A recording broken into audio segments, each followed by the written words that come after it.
ಕಾಗವಾಡ ಕ್ಷೇತ್ರಕ್ಕೆ 50 ಕೋಟಿ ರೂಪಾಯಿ ವಿಶೇಷ ಅನುದಾನ.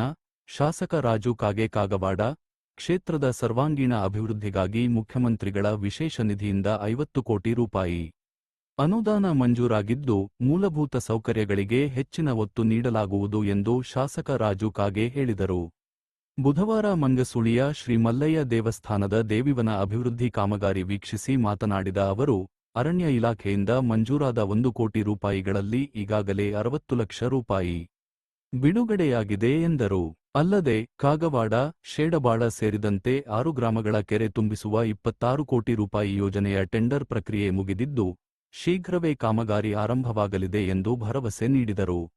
ಈ ವೇಳೆ ತಾಲೂಕಾ ಪಂಚಾಯತಿ ಎಇ ವೀರಣ್ಣ ವಾಲಿ, ಜಿಲ್ಲಾ ಪಂಚಾಯತಿ ಮಾಜಿ ಸದಸ್ಯ ರವೀಂದ್ರ ಪೂಜಾರಿ, ಮುಕುಂದ ಪೂಜಾರಿ, ಎಸಿಎಫ್ ಭೀಮಗೊಂಡ, ಆರ್ಎಫ್ಒ ರಾಕೇಶ ಅರ್ಜುನವಾಡ, ಅಭಿಯಂತರ ಮಡಿವಾಳಪ್ಪ ಪಾಟೀಲ, ಇಂಜಿನಿಯರ ಸಂತೋಷ, ನಾಗರಾಜ, ಗ್ರಾಮ ಪಂಚಾಯತಿ ಅಧ್ಯಕ್ಷ ಬಾಳು ಭಜಂತ್ರಿ, ಸಂಜಯ ತಳವಲಕರ, ದಿಲೀಪ ಹೊಲೋಳಿ, ಪ್ರಕಾಶ ಕಾಂಬಳೆ, ಬಾಳಕೃಷ್ಣ ಭಜಂತ್ರಿ, ಪಿಡಿಒ ಸಂಜಯ ಸೂರ್ಯವಂಶಿ ಸೇರಿದಂತೆ ಇತರರು ಇದ್ದರು.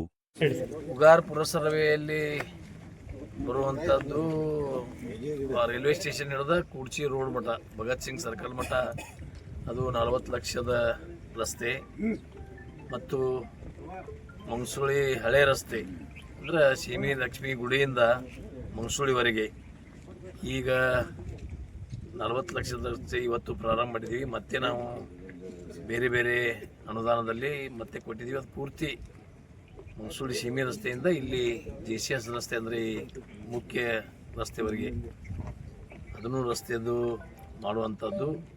ಆಮೇಲೆ ಇವತ್ತಿನ ದಿವಸ ಇಲ್ಲಿ 60 ಲಕ್ಷ ರೂಪಾಯಿದ ಈ ನಮ್ಮ ಲ್ಯಾಂಡ್ ಆರ್ಮಿ ಅವರಿಗೆ ಕೊಟ್ಟದ್ದು. ಇದು ಫಾರೆಸ್ಟ್ದಲ್ಲಿ ಬರುವಂಥ ಈ ಒಂದು ಜಮೀನಲ್ಲಿ ಇಲ್ಲಿ ಕೆರೆ ಸುಧಾರಣೆ ಮಾಡಿ ಇಲ್ಲಿ ಪ್ರವಾಸಿಗರಿಗೆ ಅನುಕೂಲ ಆಗೋ ಥರ ಒಂದು ಸುಂದರ ದೈವಿ ವನವನ್ನು ನಿರ್ಮಾಣ ಮಾಡಲಿಕ್ಕೆ ನಿಜವಾಗಿ ಅದು 1 ಕೋಟಿ ರೂಪಾಯಿ ಇದೆ.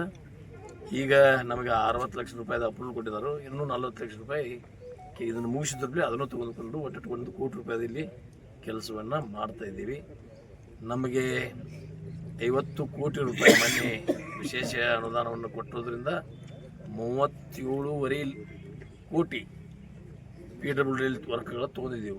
ಯಾವ್ಯಾವ ವರ್ಕ್ಗಳು ತೊಗೊಂಡಿವಿ, ಕೆಲವಿನ ಇವತ್ತು ಲಾಸ್ಟ್ ಡೇಟ್ ಇದೆ, ಇವತ್ತು ಓಪನ್ ಮಾಡಿ ಅದನ್ನು ಇವತ್ತಿನ ನಾನು ಅಸೆಂಬ್ಲಿಗೆ ಹೊಂಟಿದ್ದೀನಿ.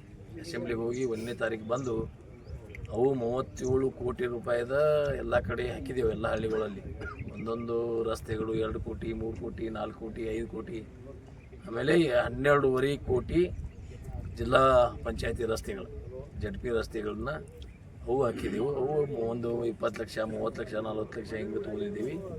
2 ಸಮುದಾಯ ಭವನವನ್ನು ತೊಗೊಂಡಿದ್ದೀವಿ. ಅದರಲ್ಲಿ ಒಂದು ಮದಬಾವಿಯಲ್ಲಿ ಲಿಂಗಾಯತ್ ಸಮಾಜದ ಸಮುದಾಯ ಭವನ, ಒಂದು ಜೈನ್ ಸಮಾಜದ ಸಮುದಾಯ ಭವನ ಕಲ್ಲಾಳದಲ್ಲಿ 50 ಲಕ್ಷ ರೂಪಾಯಿದ ಸಮುದಾಯ ಭವನವನ್ನು ತೊಗೊಂಡಿದ್ದೀವಿ. ಅವತ್ತೂ ಒಂದು 15-20 ದಿವಸದಲ್ಲಿ ಅವು ರಸ್ತೆಗಳನ್ನು ಪ್ರಾರಂಭ ಮಾಡ್ತೀವಿ. ಈಗ ಮತ್ತೊಂದು ರಸ್ತೆ ತೆಳಗಿನ ರಸ್ತೆ ನೀವು ಕೊಂತೀವಲ್ಲ, ಅದಕ್ಕೆ ಏನಂತಾರೆ, ಯಾವ್ದು ಮಂಗಸುಳಿ ಫರ್ತಕನವಾಡಿ, ಅದು 2 ಕೋಟಿ 3 ಕೋಟಿ ಹಾಕಿದೆ. ಅದು ಟೆಂಡರ್ ಆಗಿ ವರ್ಕ್ ಆರ್ಡರ್ ಕೊಟ್ಟದ್ದು ಎಲ್ಲ 37.5 ಕೋಟಿ ರೂಪಾಯಿ, 37 ಕೋಟಿ 50 ಲಕ್ಷ ರೂಪಾಯಿದು PWD ರಸ್ತೆಗಳನ್ನು ಪ್ರಾರಂಭ ಮಾಡ್ತೀವಿ. ಮತ್ತು ಕೆರೆ ತುಂಬುವ ಯೋಜನೆ ಕಾಗವಾಡದಿಂದ 6 ಹಳ್ಳಿಗಳು, ಕಾಗವಾಡ, ಸೇಡಬಾಳ್, ಲೋಕೂರ್, ಮಂಗಸುಳಿ, ಹಿಂಗೆ 6 ಕೆರೆಗಳನ್ನು ತುಂಬುವಂಥದ್ದು 26 ಕೋಟಿ, ಅದನ್ನು ಸಹಿತ ಟೆಂಡರ್ ಆಗಿದೆ. ಅದಕ್ಕೂ ವರ್ಕ್ ಆರ್ಡರ್ನು ಕೊಟ್ಟಿದ್ದಾರೆ. ಅದು ಒಂದು ಕೆಲವೇ ದಿನಗಳಲ್ಲಿ ಅದು ಕಾಮಗಾರಿಗೆ ಚಾಲನೆಯನ್ನು ಕೊಡ್ತೀವಿ. ಇವತ್ತು ಕೆರೆ ತುಂಬಿ ಯೋಜನೆ ಆಗಲಿ, ಆಮೇಲೆ 6 ಪ್ರಾಥಮಿಕ ಆರೋಗ್ಯ ಕೇಂದ್ರಗಳನ್ನು ಅಪ್ಗ್ರೇಡ್ ಮಾಡಲಿಕ್ಕೆ ಕಾಗವಾಡ, ಕೆಳೆಗಾವ, ಸರಿಯಾಗಿ ನನಗೆ ಮಾಹಿತಿ ಇಲ್ಲ, ಹಿಂಗೆ 6 2 ಕೋಟಿ 3 ಕೋಟಿದ ಕೇಂದ್ರಗಳು ಕಟ್ಟಲಿಕ್ಕೂ ಸಹಿತ ಟೆಂಡರ್ ಆಗಿದೆ. ವರ್ಕ್ ಆರ್ಡರ್ ಕೊಡ್ತಾ ಇದ್ದೀವಿ. ಈ ಅಸೆಂಬ್ಲಿ ಕುಸ್ಕೊಂಡು ಬಂದ್ರೇ ಅದನ್ನು ಪ್ರಾಥಮಿಕ ಆರೋಗ್ಯ ಕೇಂದ್ರಗಳನ್ನು ಬೇರೆ ಬೇರೆ ಊರಲ್ಲಿ 6 ನನ್ನ ಮತಕ್ಷೇತ್ರದಲ್ಲಿ 6 ಕಡೆ ಅದನ್ನು ಪ್ರಾರಂಭ ಮಾಡ್ತೀವಿ. ಊರದ ಹೆಸರು ಆಮೇಲೆ ಹೇಳ್ತೀನಿ ನಿನಗೆ, ನನಗೆ ಮಾಹಿತಿ ಸರಿಯಾಗಿ ಐತಿ, ಮಾಹಿತಿ ಕರೆಕ್ಟಾಗಿ ಹೇಳ್ತೀನಿ. ಅದಕ್ಕೆ ಈ ಸರ್ಕಾರದಲ್ಲಿ ಸಾಕಷ್ಟು ಅಭಿವೃದ್ಧಿಗೆ ಒತ್ತು ಕೊಡ್ತಾ ಇದ್ದೀವಿ. ಇನ್ನೂ ಸ್ವಲ್ಪ ಹೋರಾಟ ಮಾಡಿ ಹೆಚ್ಚಿನ ಅನುದಾನ ತಂದು ಮತಕ್ಷೇತ್ರದ ಶಿಕ್ಷಣ, ಆರೋಗ್ಯ, ರಸ್ತೆ, ಕುಡಿ ನೀರಿನ ವ್ಯವಸ್ಥೆ ಎಲ್ಲದಕ್ಕೂ ಆದ್ಯತೆ ಕೊಟ್ಟು ಕೆಲಸವನ್ನು ಮಾಡ್ತಾ ಇದ್ದೀವಿ. Thank you.